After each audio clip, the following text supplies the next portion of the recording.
dealing with everything we have to do with, look, if we finally beat Medicare. It was answers like that during then President Biden's debate with now President Trump that allowed Democratic confidence in him to first atrophy, then collapse, forcing him ultimately out of the presidential race, as we all remember. And a new book finds Biden's inner circle tried very hard and in many ways to hide, shield, and obfuscate what they recall, and many Democrats now are willing to talk about, his mental and physical decline. I spoke with the co-author of that book. It's called Original Sin, Alex Thompson, earlier today. What is the sin and what makes it the first one or the original sin? Well, this title actually came about as Democrats were wondering how they lost. So from the Democratic perspective, the sin was Donald Trump winning. And so as Democrats, right after the election, we started this book on November 6th, as Democrats were sort of looking at the wreckage and wondering, how did this go wrong? A few people kept saying, going back and said, the original sin of this election, the most consequential moment, the biggest reason we lost. There are other things, Joe Rogan, not going on Joe Rogan, and Kamala Harris not being able to do media interviews. Yes, that's all bad. But the original sin was Joe Biden deciding to run for re-election. How much of that openness to discuss this original sin that cropped up suddenly in the smoldering ruin of the election outcome struck you as a reporter as CYA? I mean, I think it was both CYA and also relief, and feeling that they could finally say it. Because I think there was an element of fear that had basically rendered them all mute throughout the election. I mean, it was clear that to so many Democrats, I think we detail many instances of Democrats, both inside the administration and on Capitol Hill, that saw Joe Biden in 2023 and 2024 especially, and thought to themselves, he's not up to this. And they didn't say anything. And so I think some people were doing this with pangs of regret. I think also some people were like, the election's not our fault. Like, it's all Joe Biden's fault. And I think what we try to do in this book is that we don't try to make it, it's all Joe Biden's fault. It's that Joe Biden decided to run for re-election, and then the entire Democratic Party, including people that knew better, that knew he was, if not even up to running a re-election campaign, certainly knew that he was not up to being president for 4 more years, did not say anything out of fear, and fear both of their own political careers, but also fear that doing so would only hurt Biden, make him dig in deeper, and then help Donald Trump. In 2017, there was a book that a lot of Americans saw, many read, called The Dangerous Case of Donald Trump. A bunch of psychiatrists got together and diagnosed what they described as dangerous psychological tendencies of Donald Trump, writing that it was their duty to warn the country. And one of the things they pointed out was what they detected was a kind of malignant narcissism. Should there have been, did there needed to have been a book with the title The Dangerous Case of Joe Biden? Well, first of all, that book, I don't necessarily think had the effect the authors intended, given that. So I don't know if a book would have. But evaluating Joe Biden as not just a typically narcissistic politician, but one driven by narcissism to a point of blindness, so far that his narcissism began to infect the Democratic Party and essentially, as you and Jake Tapper report in this book, silenced so many people who otherwise knew better.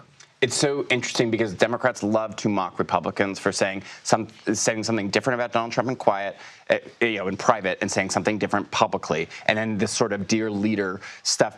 But if you read this book, they were doing the exact same thing. It is a mirror image of that. Yes, absolutely. They are the ones who are now being mocked, that history is likely to mock. I think so, and the way that they also treated those, similarly, you remember in 2017, 2018, some of those congressional Republicans that stuck their necks out, people like Bob Corker, Jeff Flake, and then they were just completely decapitated by their own party. Look at what happened to Dean Phillips. Dean Phillips spoke out, and he is no longer in Congress. Right. Is there, and for you and Jake, looking at the reporting on this, do you think that there was a moment when this rickety scaffolding actually began to collapse separate from the debate performance? Yes. Or was, okay, please. fall of 2023, I think, is when, obviously we sort of say like good Biden and old Biden, or good Biden and or functioning Biden and non-functioning Biden. I mean, back in 2019, 2020, I mean, you covered that primary too. Like there were moments that were like, that's a little odd. Right. But for the majority of the time, the vast majority of the time, he was a little slower, but, was definitely like with it. I think, the fall of 2023, I would say a few different factors. One is his son Hunter's plea deal unravels. A special counsel is appointed by Joe Biden's own attorney general to investigate his son and his son's business dealings that involve all sorts of the family. You have October 7th, and also aging is unpredictable. And by all accounts, from the more than 200 people that we talked to, and we almost exclusively interviewed Democrats because we wanted sort of this internal reckoning that the party was going through. We didn't, yes, Kevin McCarthy has something to say, other members, Republican members, but we wanted to get the internal Democrats, and Democrats that saw him at that time noticed a precipitous decline, that basically the ratio of functioning to non-functioning Biden not only changed significantly, but non-functioning Biden became much worse and would come out in unpredictable ways. And that's when you start seeing the inner Praetorian Guard, or Royal Palace Guard, as Chuck Schumer refer to them, really start shielding him more and more because they can't predict. And so they're basically like white knuckling it until the debate, their luck runs out.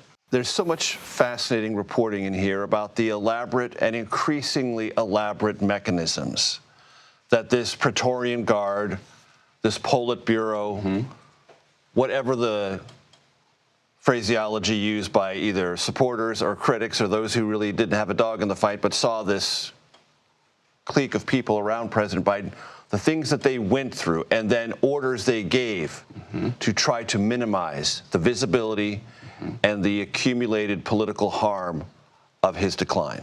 Well, and it's so interesting that we can use so many different phrases: Praetorian Guard, Royal Palace Guard, and that's because this sort of system has existed in so many power centers all across history, all across cultures. And I think sometimes there's this feeling like, well, America, we're different. But like sometimes that sort of thing happens here. And what you saw over the course of October 2023, for example, this is more of a physical thing than a mental thing, but it's the first thing that comes to mind. They were terrified that he was going to have another fall because they were told that another fall would mean potentially a wheelchair, and that also he might even need a wheelchair in a second term anyway because his spine was degenerating. And so, they insisted on handrails every single place. They wanted to make the stairs shorter, not just on Air Force One, but everywhere. They wanted to limit the distance he had to walk any single time. They gave him new shoes, obviously. Other little things, because his energy became increasingly limited. Public events in the early mornings or late at night, or even just in the early evening, those were definitely pushed off. When he would film like campaign commercials, and people on the campaign said this man could not speak. The amount of hours they had to put in order to make a digital video seemed to make sense. Were just astronomical. And many campaigns need 2 cameras in order to deal with what they're called jump cuts. Right. But they needed so many of them to make anything presentable. At one point, the campaign even does a fake town hall, stage town hall, closed to press, so they can do a campaign commercial. And this isn't that unusual. Other campaigns have done this, but usually those campaigns are actually having candidates that are doing town halls. Joe Biden was not doing town halls. So they do this stage town hall in Delaware with supporters. They film the whole thing, and then the campaign determines that footage is unusable because he was still struggling to communicate.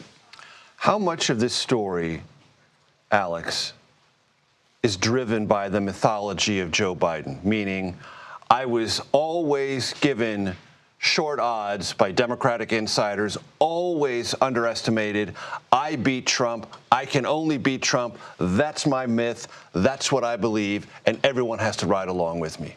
Yeah, I mean, he has been, the mythology of Joe Biden And some of those things are true. I'm not suggesting they aren't. Look at all the things Joe Biden has overcome in his life. I mean, even before the recent presidency, obviously you have the accident, you have the fact that he lost in 1988, then overcame 2 brain aneurysms.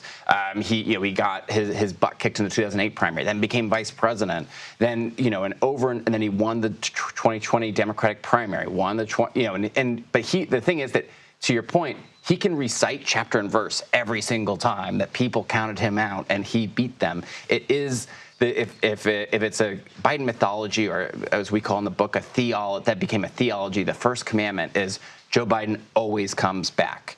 And the reason why we frame this book as a tragedy is because this, probably his signature virtue, which is the never giving up, eventually became a tragic flaw. And the way that the people around Joe Biden describe his decision to run for a second term, what's so striking about it is how little of a process there was, and that it's a given. He deserves it. All presidents get 2 terms.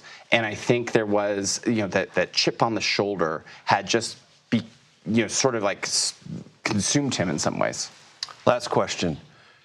Do you have any sense as to whether or not, as Democrats advance toward 2028, where were you on Joe Biden? What is your example of public cleansing and self-accountability for what you did or didn't do will be akin to the Iraq war vote was in 2008? It's interesting you ask, because several Democrats have used that analogy, right? And they feel that if Hillary Clinton had voted a different way, she probably is president in 2008. And then, but that seminal "where were you at this moment" eventually allowed for a new person to come out of nowhere. In that case, it was Barack Obama.